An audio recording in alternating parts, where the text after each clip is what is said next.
So can I just get a sense of what kind of people are here in the room? So would you indicate if you're a teacher? Are you a teacher? Any kind of teacher? Lo que sea. Si no somos profesores, ¿qué estamos haciendo aquí?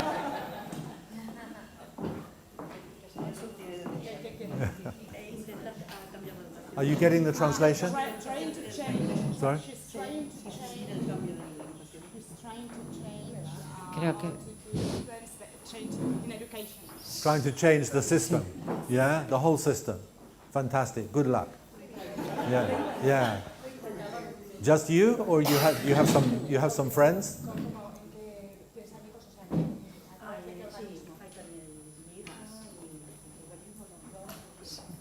Okay, just a family thing. Okay, very good. So some of you aren't teachers, but if you're not a teacher, this is a very, as you will have gathered from the description, this is a very practical session, or I will tell you some practical things and get you to think and talk about them. So if you don't have any experience as a teacher, maybe think about working with your own kids, because you're a teacher to your own kids. You create learning environments for them, and so on. Oh, it looks like we've got a few more people coming in. Hi, welcome. Come and settle yourselves in. There's a seat up here. There are a few seats around here.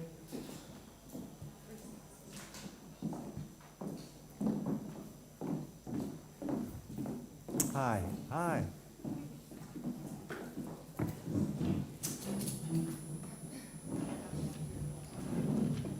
Okay, good. Well, I think we've got only one seat left, so I shall start officially now. So this session is mainly angled at teachers or people who are interested in the detail of what goes on in classrooms. And it follows on, let me just check, is there anybody here who was not at my keynote yesterday? No? So good. So you've all got the background about what my perspective is, which is similar to some of the other perspectives that you're hearing at this conference, but it's different in some other ways. It's similar to habits of mind, but there are also some differences. Differences of detail, differences of emphasis, differences of procedure, and so on. So, as a very quick, oh yes, what else I need to know is if you are a teacher, what kind of kids do you teach? So do you teach primary level? Okay, quite a lot of you. If you're a teacher, do you teach secondary level, high school? Okay, good few of you. Any of you teach really little kids, early years education, one or two? Any of you teach kids with special needs or learning difficulties, special education? Great, okay. Good, so we've got the full range of things that we can talk about today. Great. If you want, there's a seat up the front here, if you'd like a proper seat, the lady at the back. You want to come and sit up the front? Then, 2 seats, in fact. Good. So, now I know who's here. We can get going. Welcome. So, this is the basic principle, just as a kind of summary from yesterday. Education is what we do for children to prepare them to flourish in the world that we anticipate they will inhabit. Isn't it? Right? Education is not to try and identify and train those people who are going to go to high-stakes universities. That's not the purpose of education. That's a purpose, but if that's our only purpose, then it's a waste of 12 years for everybody else. If we're not also doing something with them and for them, which is designed to help them to prosper and flourish in the big wide world outside universities. In my country, we have in England, we have the government have an indicator of what they consider to be the minimum qualification that children should have from education when they take national examinations at age 16. Less than half the children achieve that, right? Because that's the way it's defined, right? We have to be very clear that what I call the examination game, the game that is focused on achieving grades and passing tests, is a competitive game, necessarily. Not all children can do well on the exams. They are designed so that not all children do well on the exams. If ministers of education tell children that if they try hard enough, they can all succeed on the exams, they are lying to them, because exams are necessarily selective. If my daughter gets 4 very good, what we call A-levels, top grades, when she's 18, that acts as a passport to university. If all the children who sit that exam in the country when they're 18 years old get top marks, that passport is worthless, isn't it? It fulfills no discerning function. So there has to be, if we are a responsible society, we have to give equal attention or more attention to what I called yesterday the second game of learning, which is preparing all young people with special needs, whatever their background, whatever their wealth of their family, is giving them something that they can understand is a really valuable and useful preparation to live lives that are enjoyable, fulfilling, confident, capable in the 21st century. I think that the fundamental purpose of education is to produce young people who will be able to die without regret.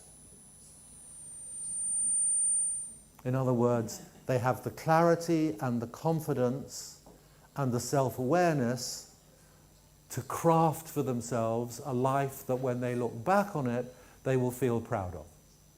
But not all children do. Some children come out of school in my country feeling disabled as learners.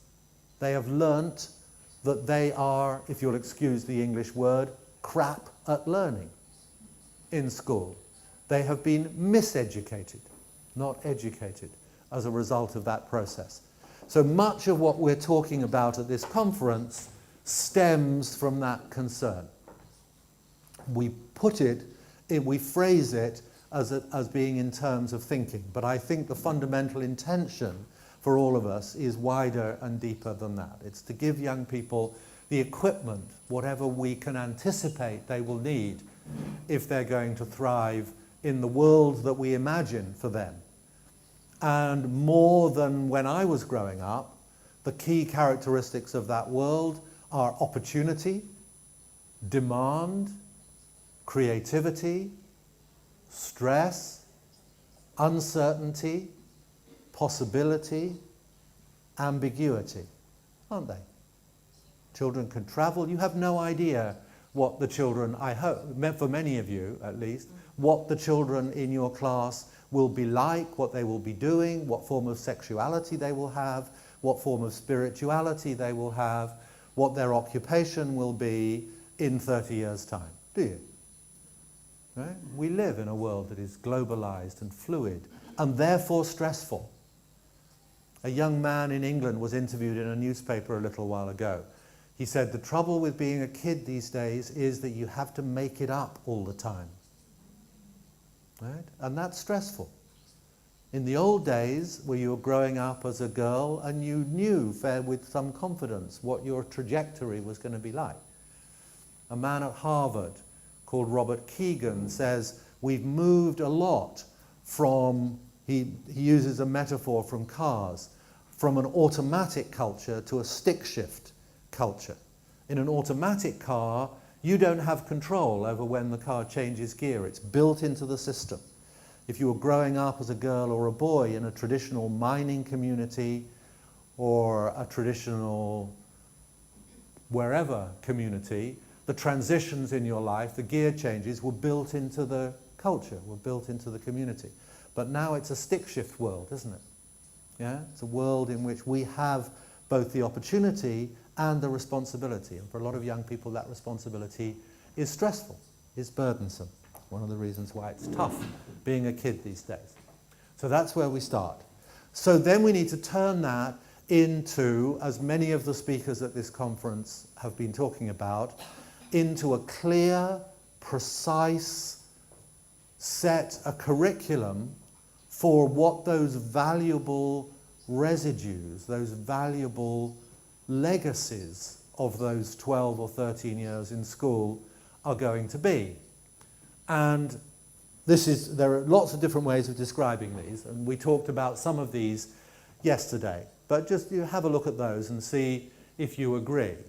So this is students who are saying, we like going to our school because our teachers are helping us to learn how to, right? Not just to learn about the Spanish Civil War or the Second World War, are learning how to ask our own questions, research independently, check what we're told, think on our feet, design our own learning. I talked about that in the session yesterday.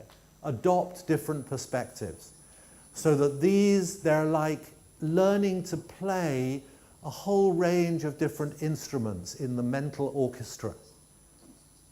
So that when someone comes along, when the world says to you, I need you to play this tune now, you have the instruments, you have the skills, you have the confidence to be able to respond to that. To adopt different perspectives, to use our imaginations as powerful tools for learning, to be bold and to try new things, to help ourselves when we're stuck. They won't always have a kindly teacher waiting to help them out when they're stuck. To persist intelligently with difficult things. I call that, in English, knowing how to flounder intelligently.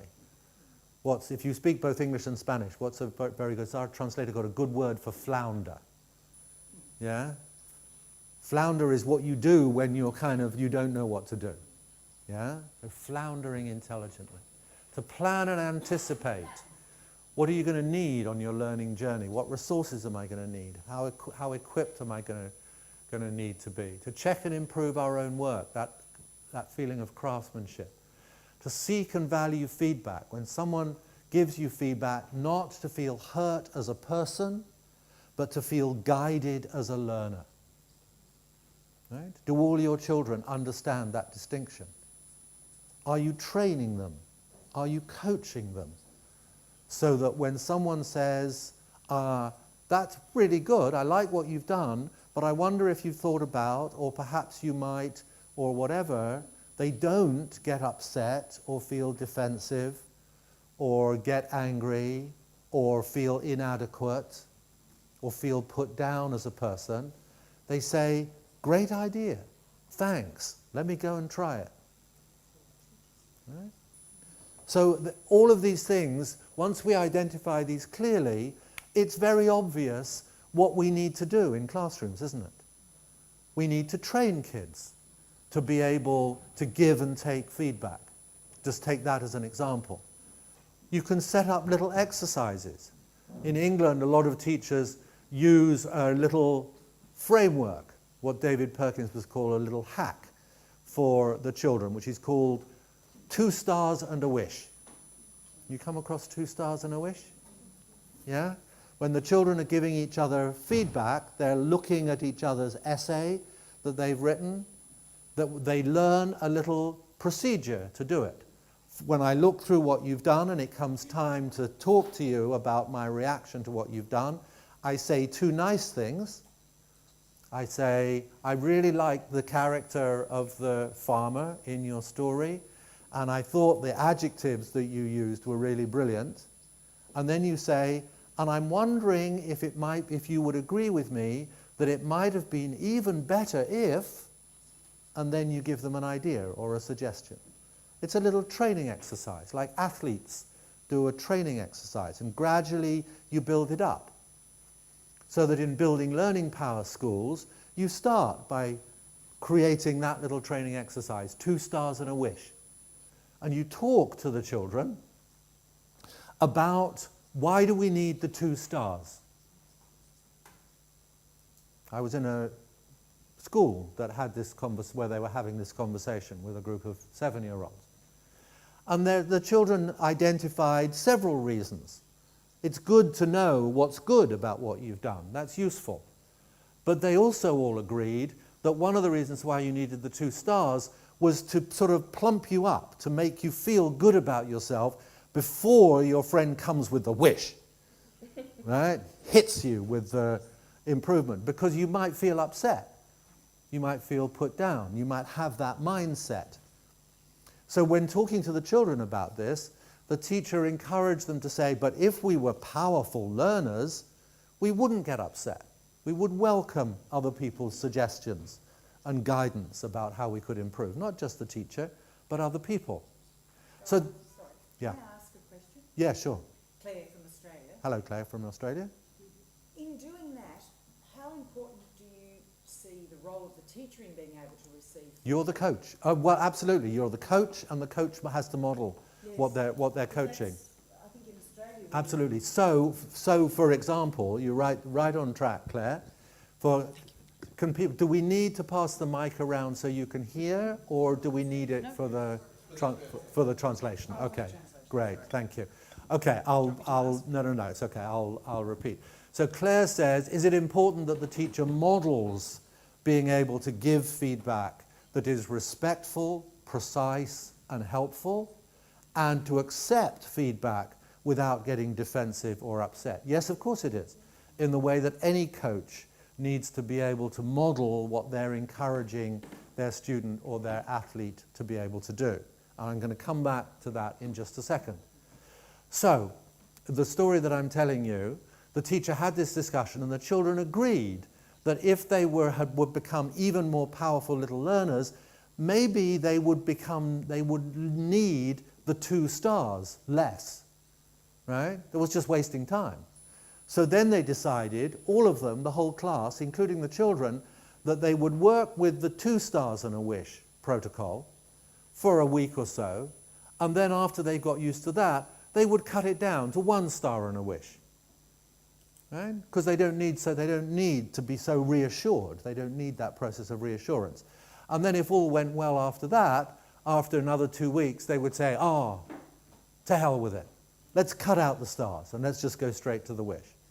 Because the children were growing in their ability to seek and value feedback, to build a useful disposition for lifelong learning. And the teacher orchestrates the activities in the classroom so that that growth is gradually happening, so that that stretch is happening. You're stretching their ability little bit by little bit. Hold on a sec. And I just wanted to come back before I forget. I just want to come back to Claire's point. And it was actually when I was in Australia, Claire, a little while ago, someone came to me after I'd been talking about this in a break and said, and we use 2 stars and a wish in a different way. I ask the students at the end of every lesson to give me 2 stars and a wish about the lesson. In other words, tell me, Miss, I like the way you explained that, it really worked for me, and something else. And I wonder, personally, it would have been even better if you'd given us a few extra minutes to talk among ourselves to clarify our ideas. And you say, great idea, Sammy, I'll try that next time. Okay? Now then, could you, what we've just described, and can I park your question for a minute? Just have a quick chat with your neighbour. How do you do that with your students or your own children? And if not, could you? Could you see yourself as someone who, in your interactions with those young people, could perfectly comfortably, perfectly happily do what I've just described? Or are there reasons that pop up in your mind to say, well, it might work in England, mate, or it might work in Australia, but it's not going to work in the Basque Country, I'll tell you, or wherever. Just have a chat with your neighbour. Find someone who you can share with a common language.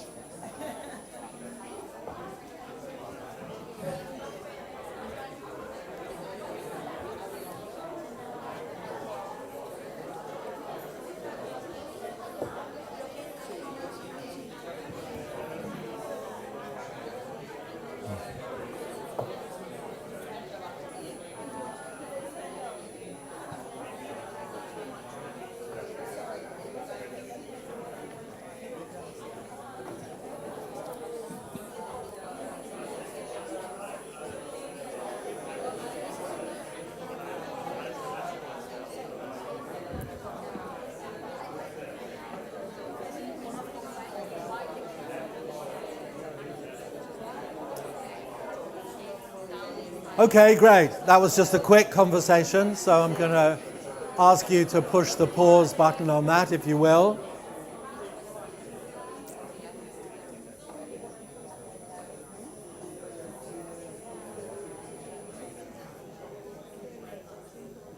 So I want to try and juggle opportunities for you to discuss in this workshop, but also I'm imagining that you want to hear lots of good ideas from me. So let's try and kind of be sharp about some conversation and some chewing things over. So in general, did that idea, that little technique, strike you as practical? Could you do it? Yeah? Do you see the idea that it is not just in the way that David Perkins was describing it, it's not just a hack that you use once, it's something that evolves into a set of exercises that stretch the development of that capacity. Think like a sports coach, right? With your children in your classroom or in your school, you're thinking like a mind coach, right? You may be teaching mathematics or history or Spanish or religious education or whatever it might be, but you are also, whatever you're doing in that classroom, you're setting up a coaching culture, a coaching environment. Yeah? And we need to be more conscious of that side of what we're doing. Carol.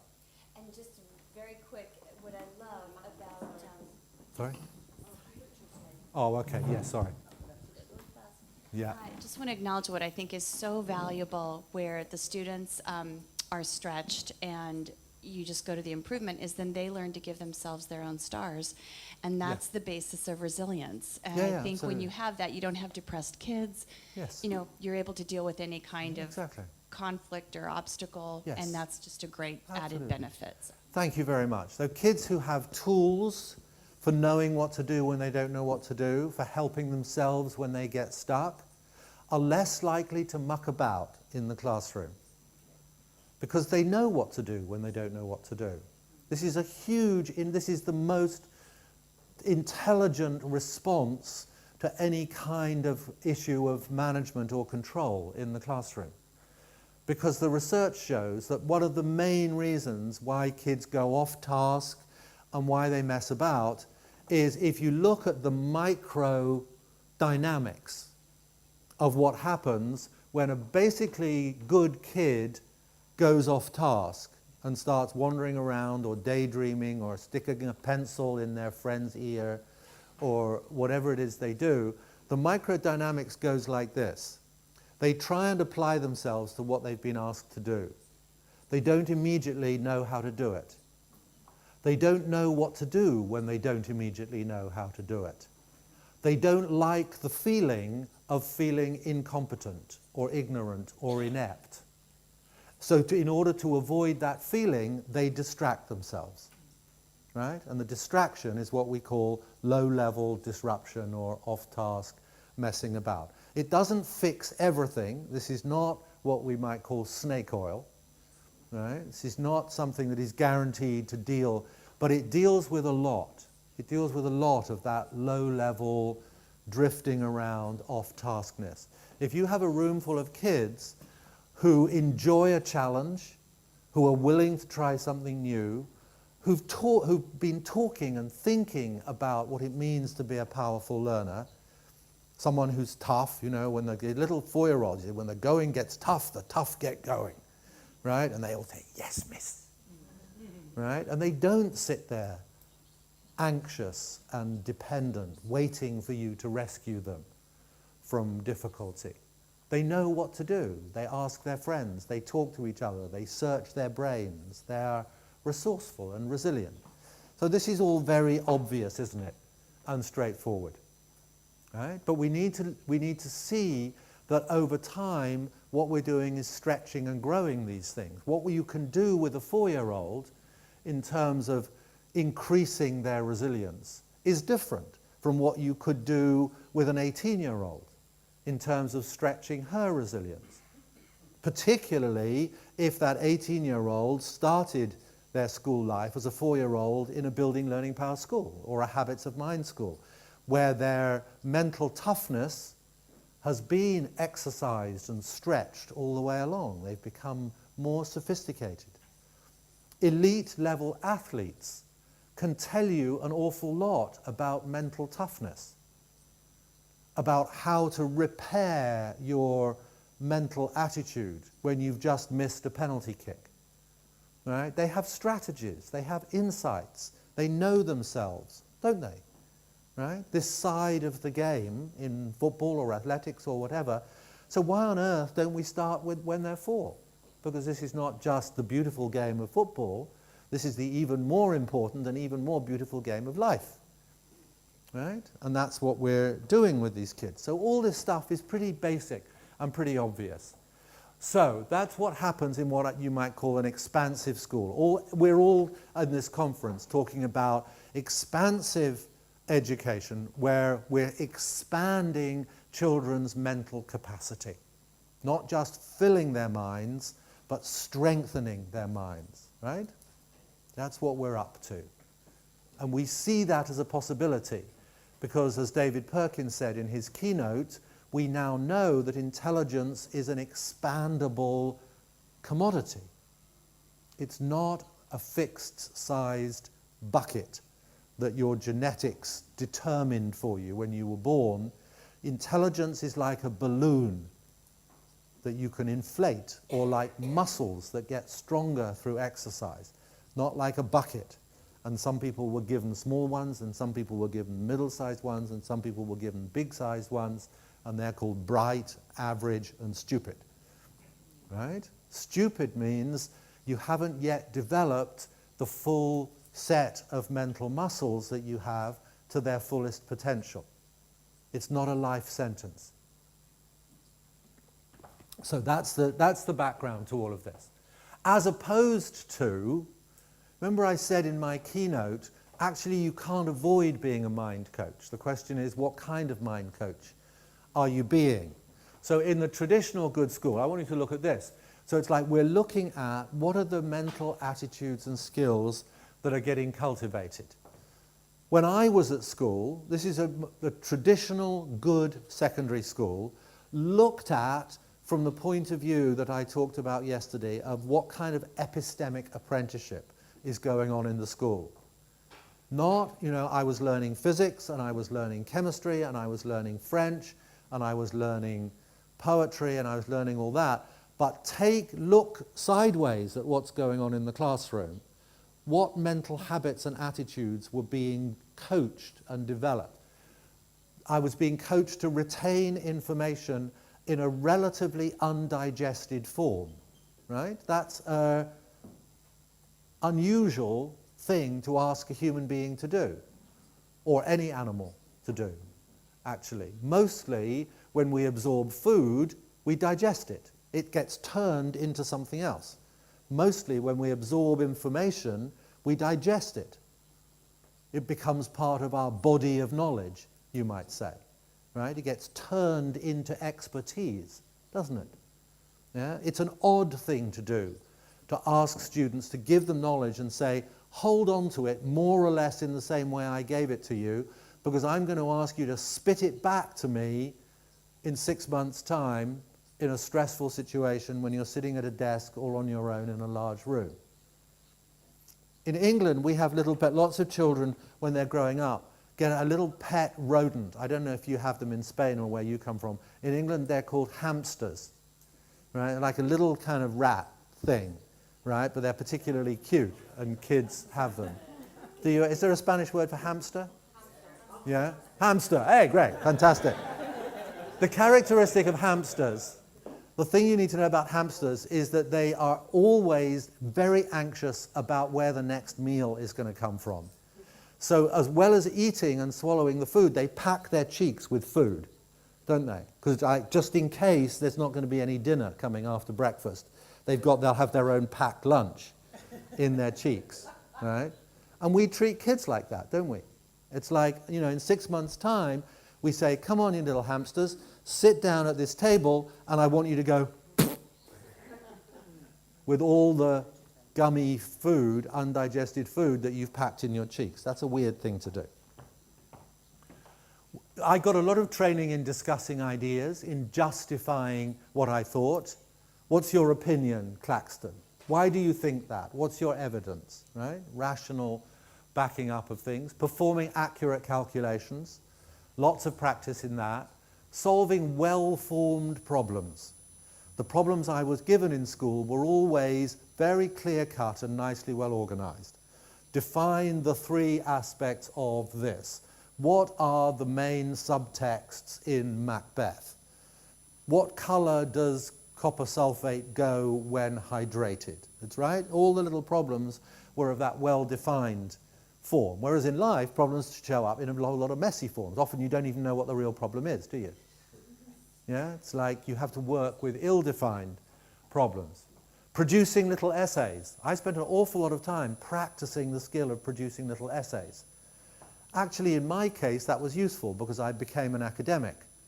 But for 95% of the population, the ability to knock out a well-constructed little essay is not a life skill they're going to need much, is it? Yeah?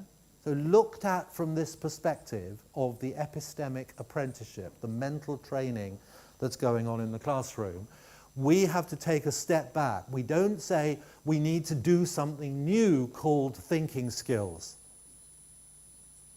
Right? The building learning power approach is not what can we add on to what's going on in our school. It's saying, whoa, hold on a minute. The first thing we need to do is stop and take a look at saying, what thinking skills are we already demanding and legitimating and training in our school? So it's very different from some kind of bolt-on package of using Kagan thinking structures or mind maps or using some kind of extra little thing. This is saying, what is the coaching culture that we have already created, and is it optimal? Is it the one that is going to help our students get the best test scores and be best prepared for life? So that they can look back when they get to the end of their lives and say, I didn't achieve all my objectives, but that was a life well lived. I'm proud of what I've produced, the children, the books, the products that I've designed, whatever it is. Right? So that's the business that we're in, and the way we do it is by just gradually shifting the way we function as teachers in the classroom, making small adjustments cumulatively, right?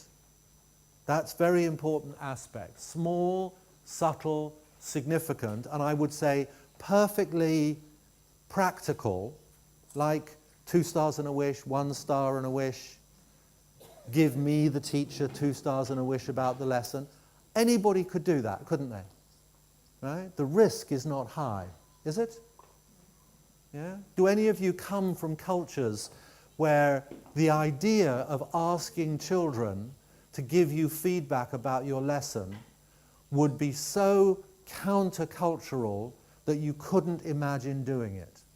Do you? It's an open question. Maybe there are some cultures in the world where teachers would say, this is completely outrageous.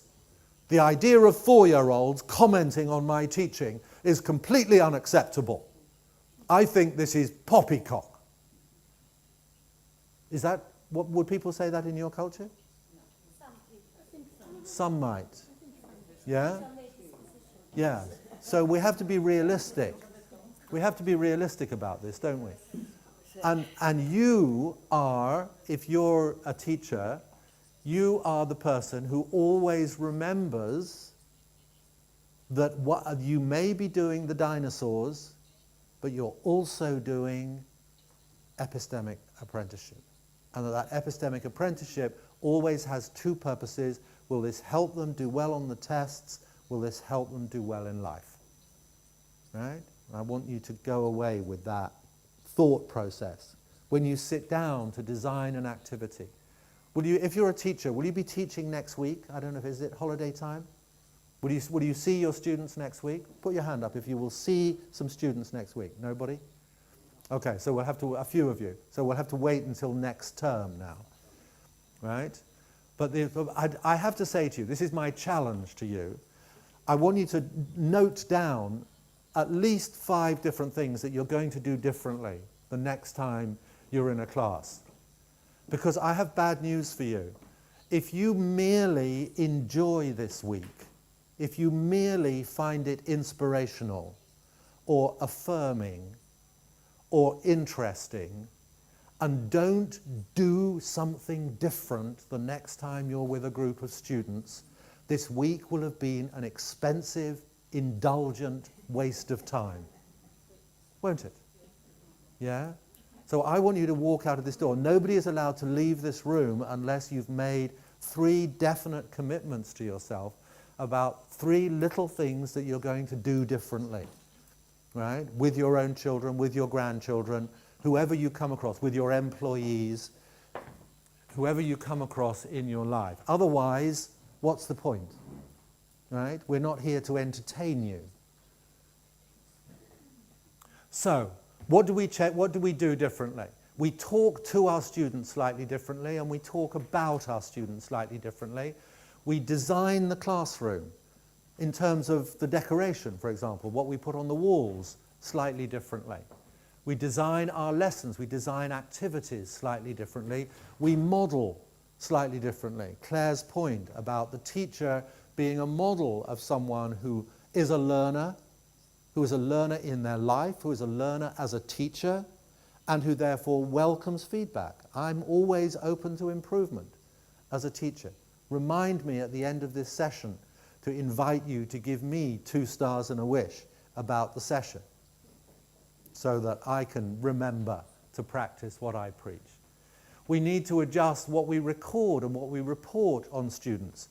It's no use saying, yes, yes, yes, I love all this stuff about thinking skills and life skills and learning dispositions and character strengths, if you don't show the children and their parents that you're serious by recording the children's progress in the development of those characteristics. Some of you will do that already, right? Some of you will write reports that only focus on, when I was at school, my reports just looked at 4 aspects: my ability, my effort, my achievement, and my behavior. Did I behave well? Was I a bright child? Did I try hard? Did I get good marks? Right? I would invite you to join me in calling this approach to report writing, these 4 concepts, the dull quartet. Right? They capture almost nothing of interest about children. So you will have to start using a much more colourful rainbow of attitude, of vocabulary, of language, of descriptors, as you think and talk about the children, as you reflect the children back to their parents. And to start with, the parents might be a little surprised. I'll show you some examples as we go along. You might be involved, you will be involved in involving students in designing their own learning. You might be involved in changing the structure of the timetable. You remember in the film I showed yesterday, they moved from a conventional 45 or 50-minute lesson structure to a 2-hour structure, right? 2 hours. That forces you to do a different kind of learning, to do a kind of learning which involves the students in taking more responsibility for what they're doing in the classroom. And it may involve you in thinking about changes to how we work together as a staff. What about the staff culture? Do we function as a community of learners in our school? Are we open and non-defensive? What's the culture in the class, in the staff room, in the school? Because this is contagious. If we want the youngsters to function like learners, we have to do it, as Claire said. And if we create an environment in the staff room of supportive, open, inquisitive, experimental, non-defensive conversations, with each other, the children will pick that up. That will spread, that will become part of the way they function. I think it was Art Costa or David Perkins who quoted Vygotsky. It's like first you see your mental habits in those around you. You pick up your mind from the people you hang out with, is the simple way of describing that. So all of these things are small adjustments that we can make. So I showed you the wonder wall yesterday. If you want to preserve and strengthen your children's curiosity, show them that you value it. At the end of the day, here are the children writing all their questions on this piece of paper. At the end of the day, if you want to reward someone, say you're a primary school teacher in your classroom, you say, "You've been a good boy today, Paolo. It's going to be your turn to choose your favorite question from the wonder wall, and we will all help you wonder about it for 5 minutes before we go home." Could you do that? Is that feasible? Is it possible? Yeah? Nothing is to be lost, is it? Give it a try. Yeah? If you teach primary. If you teach secondary, the questions will be different. Yeah? Some of them might be questions that you don't want to answer. Some of them might be questions that you've always wondered about the answer for yourself. All of these things are possible. This is a little tool that we use a lot called the riskometer. The riskometer, it's like a thermometer that we put on the classroom wall, and teachers use it in a variety of different ways. This teacher is using it, measures the level of challenge that you've accepted, or how you feel about activities that are different, that have different degrees of challenge in the classroom. So what this teacher has done is to talk about the riskometer. Sometimes, you know, if they're very low challenge, things might be a bit easy. If they're very high, they might be too difficult. And she's got the children to write little descriptions or record experiences that correspond to different places, to different levels on the riskometer. So this is what the children have written, and I've just transcribed some of them over here. So this one is right up the top of the riskometer. The child said, "This was a few steps too hard for me. Next time I'll choose a more manageable task." Down the bottom, one of these says, I can't remember which one, "I did well in most things, but it was a little bit too easy. And next time I'll try something harder." It's like, why would I bother wasting my time doing something that's too easy? And in the middle, where the sweet spot is, "I took a step to try something just a bit harder than before. I worked on it until I could do it, and I can't wait to tell my mum." Right? That's where we want kids to be. Now, who knows best, moment to moment, where that sweet spot is for any child? The child. Right? So one of your coaching jobs is to help them build that awareness. Like those young footballers that I talked about yesterday. Yeah? They were collectively monitoring, are we getting the maximum learning out of what we're doing? Right? Is it in the sweet spot? Now you could do that in a maths classroom. The old-fashioned way of doing maths is that you get a bunch of problems out of the textbook or off the internet, and they're all the same kind of problem, and they gradually get harder. Right? And you print them out on a page, and you give them to the students, and they quietly work their way through the problems. Right? Good old-fashioned maths teaching. Except it's not good old-fashioned maths teaching, because actually life isn't like that.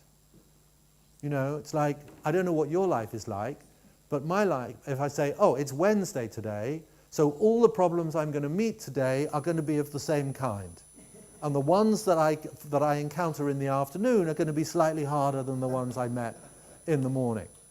That doesn't fit you well for life if you learn to capitalize on this habit for constructing worksheets. A friend of mine has done a little experiment. On one of those maths worksheets, he took a problem that belonged near the beginning, a relatively simple version, and just moved it around, so he put that problem in towards the end. The students couldn't do it because they had made the assumption that they were which made them try to use too complicated a method to solve this simple problem. Right? They'd become dependent upon that apparently innocent structure. That structure that only lives in the classroom, but that creates expectations that often don't follow through. Right? Don't follow through in the real world. So instead of the worksheet, you get the children to work in pairs in a school in Victoria in Australia a little while ago, where the children were doing this, to work in pairs to design their own problems. Right? And to try and find ones to decide with multiplying two numbers together. But we can decide how many digits in the numbers. Right? And then, if you want to raise it up a little bit more, two pairs join up and they give each other the problems that they've designed. And then they mark their own work, and if they get stuck, they can get some help. Right? They're learning to be responsible. They're learning to design their own learning environment. Could you do that? Do you already? Or do you still use the lazy, dysfunctional, discredited, old-fashioned way of teaching maths? I sometimes have difficulty saying what I mean. You might.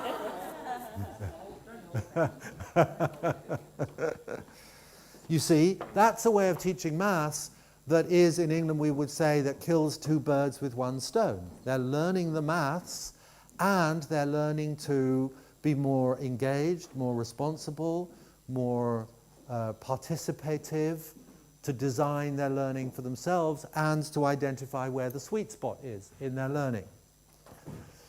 Do you still let your children use erasers in your classroom? How many of you put your hand up if the children are all busy using erasers in their classroom? Now, there's nothing wrong with erasers per se, except if they reinforce a particular set of assumptions in the classroom. They might be tools that reinforce this assumption, that if you're a bright student, you get things right first time, always, without effort. Right? That's that dysfunctional old view of what it means to be a bright student. You get things right first time, always, without effort. And those are the students that we traditionally said were gifted and talented or whatever it might be. But they're wasting their time in your classroom, aren't they? Right? If it's too easy for them, what are they learning? What are they stretching? Yeah? So, the eraser can reinforce that culture. It makes you pretend that you got it right first time. It creates a culture in which you're pretending to look brighter in that dysfunctional view of brightness than you really were, because bright is good. Right? As opposed to saying, mistakes are where we learn. Mistakes are what we learn from. Mistakes are our friends. In my classroom, we don't rub out our mistakes, we highlight them. Right? Because they are our teachers. Right? In one classroom, children are learning to do mathematics and be afraid of mistakes. In the other classroom, they're learning to do mathematics and welcome their mistakes, honor their mistakes, learn from their mistakes, to see making mistakes as an essential part and effort as an essential part of learning. Right? This is all very obvious, isn't it? Yeah? But it's just there are still a few teachers and a few classrooms around the planet that haven't embedded this in the practice of the classroom. So who's going to throw out their erasers next term? Great. The rest of you are not allowed to leave this room. Remember. And the kids don't want to. They love their erasers. They become eraser addicts, right? So that little girls have collections of erasers. They love their erasers.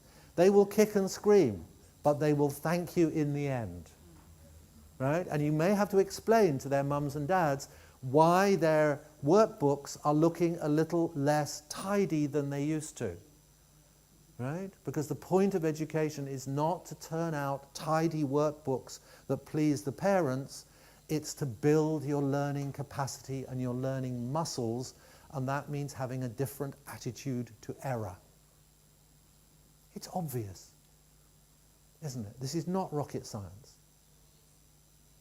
as George Bush used to say of the people who worked at Cape Canaveral. It's not rocket science. So, getting rid of the erasers. Getting the children to create a poster in their classroom of lots of things that you could do when you're stuck. Do the children generate these ideas? And they keep looking for more ideas. This is a work in progress.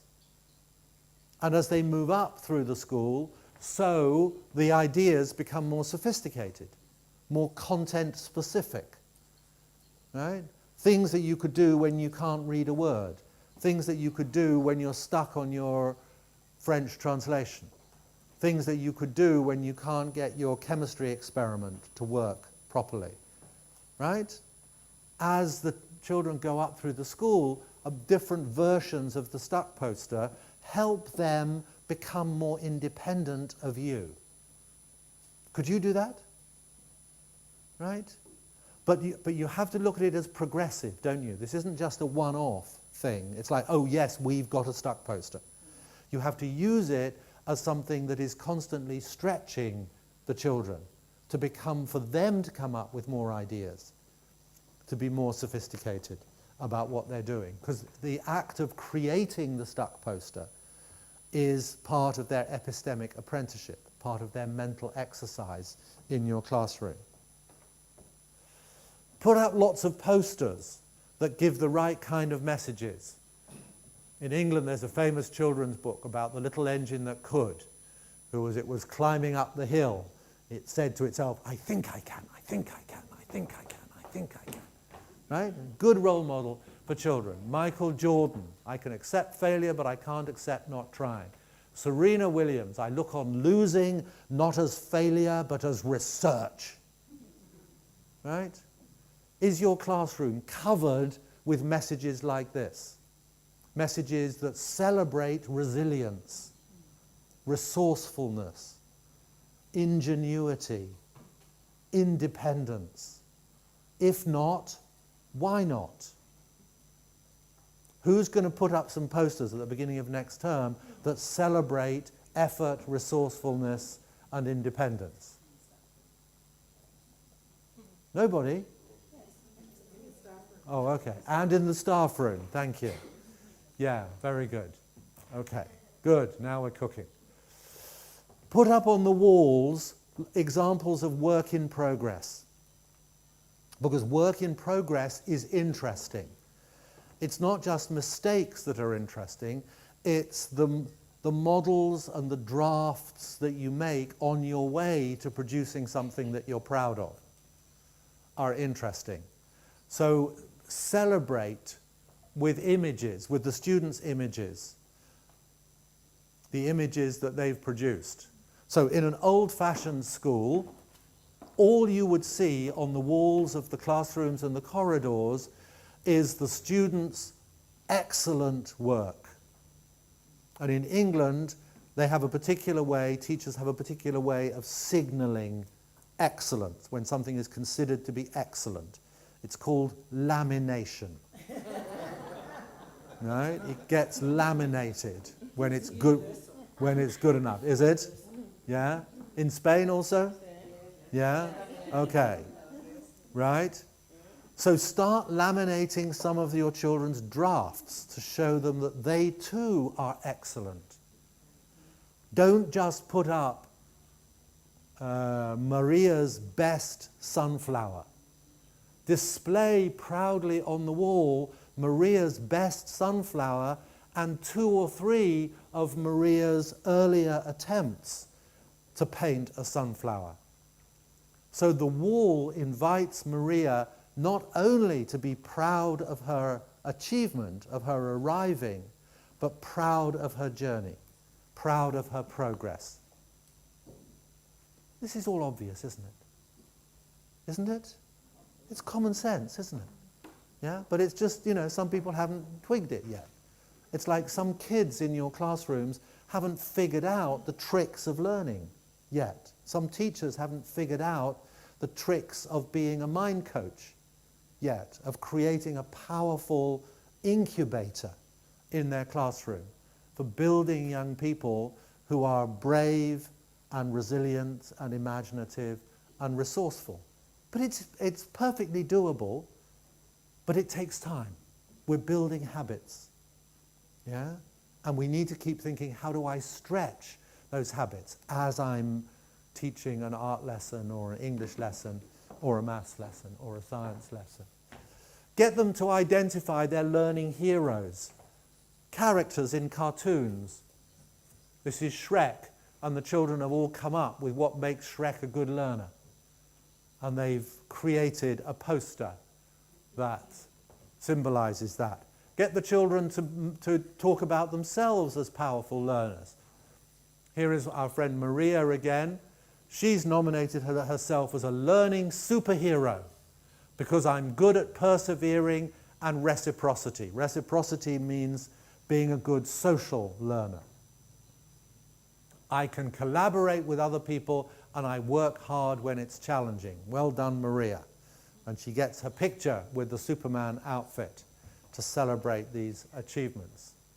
You can stretch children's ability to concentrate. This is one of my favorite examples. This is a student called Lamar, who was very distractible. He was about 10 or 11 years old. And when you ask the class to do some writing, usually after half an hour, Lamar had just managed to write his name. Have you met Lamar?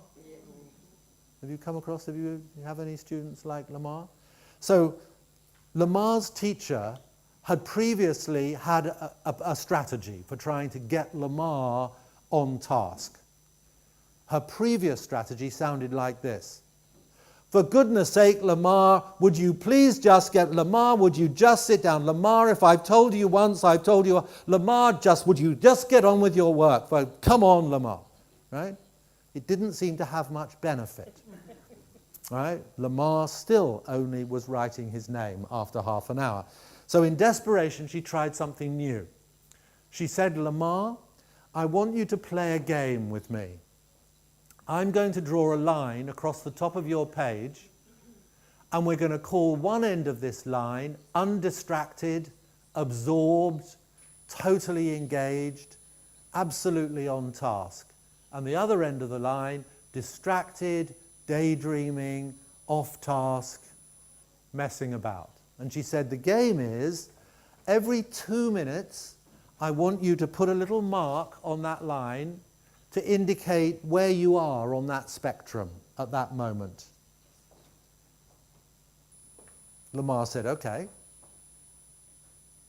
That lesson, Lamar wrote 9 lines, 9 or 10 lines. That's War and Peace for Lamar. Now, why do you think that might have happened?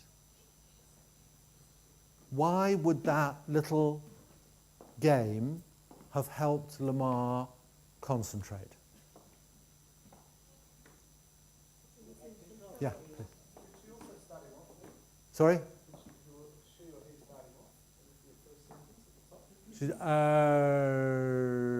No, I don't think so. His last two, well, they may have been. There may have been a sentence frame to start all the kids off, but that wasn't specifically for Lamar. Yeah, it's a challenge. Yeah, so the game is a little challenge. You know, could he keep moving his mark in the direction of being more focused? Any other thoughts? Sorry? It's achievable, absolutely. Yeah. It's a clear task. It's achievable, it's a clear task. What else do you think? He's becoming his own coach. Lamar liked the fact that he was being involved in solving the problem. He wasn't the problem, he was now being treated as the problem solver. He was being empowered, wasn't he, to be able to focus. Not a bad kid, Lamar, just scatty, right? So, worth a try. Note also that the teacher, when she's giving Lamar some feedback, she first of all gives him some feedback on the quality of his writing, and then she remembers to say, and you've worked well at ignoring distractions today as well, good boy. In other words, she's naming the mental muscle that Lamar has worked well at exercising. Well done, Lamar. Another 40 minutes in the mind gym, right? You've been stretching your concentrating muscles. Well done for you. Lamar liked this, as you've said, because about 4 days later, they were doing another bit of writing, and the teacher noticed that without any word from her, Lamar has drawn his own line at the top. He likes the tool. He's hacking his own mind, right? He's drawn his own line and is putting little marks on it because it helps him get where he wants to go. That's building learning power in a nutshell, right? And I rather like this. He couldn't resist writing a little comment here which says, distracted by Jordan. It's important to name and shame the distractor. So, could you do that? Yeah? Worth a try? Yeah? Low risk. So we're constantly on the lookout for these little golden grains, these little seeds of empowerment. So we don't have time, I'm afraid we're out of time. But when you get more into building learning power, go and have a look on the website. You'll get more detailed ideas about how you can use this metaphor more, so that every lesson has this dual purpose. We call them split screen lessons, right? You're never just teaching history, you're teaching history in a way that stretches your students' capacity for empathy. Remember the example of the empathy specs I showed you yesterday. You're never just teaching maths, you're using maths as an exercise machine to stretch their capacity for self-evaluating. You're never just teaching magnets in a science lesson, you're using magnets as an exercise machine to sharpen the student's ability to ask good scientific types of questions, and so on and so on. You get the idea? Yeah? And I think, I was just going to show you, so this is some examples of writing reports. The kind of things you might start to write more of. Raoul is getting better at bringing his own questions into class. He's really improved this term in working with a range of other people, not just only with his friends. Maria has become much more resilient in the face of difficulty. I'm very pleased with now how Maria has become much more careful about checking her own work before she hands it in, right? You're the good coach. You're noticing improvement and then talking to the students about, so what's next, right? How can I stretch myself even more as a learning athlete? And here's a little thing about modeling, just to finish off. I'm sorry we're a bit over time. This is a lovely picture. This is the power of imitation. This little boy is learning what it is to be an adult male. This is a teacher's notebook of the piece of writing that she's trying to do, which she posts on the classroom wall as a model of herself as a writer. And I found this on the internet the other day. I really like this. Okay, class, you have exactly 50 minutes to complete this examination. But before you begin, let's all take 5 minutes to correct the mistakes I made whilst writing the test. Is that just funny, or could you do it? I'm around until Friday afternoon, so please come and find me if you have more questions, or you want more examples, or how do I get started, or what do you do with bright 18-year-olds who are studying chemistry. or whatever. But I fear that I'm out of time. So there we are. Thank you.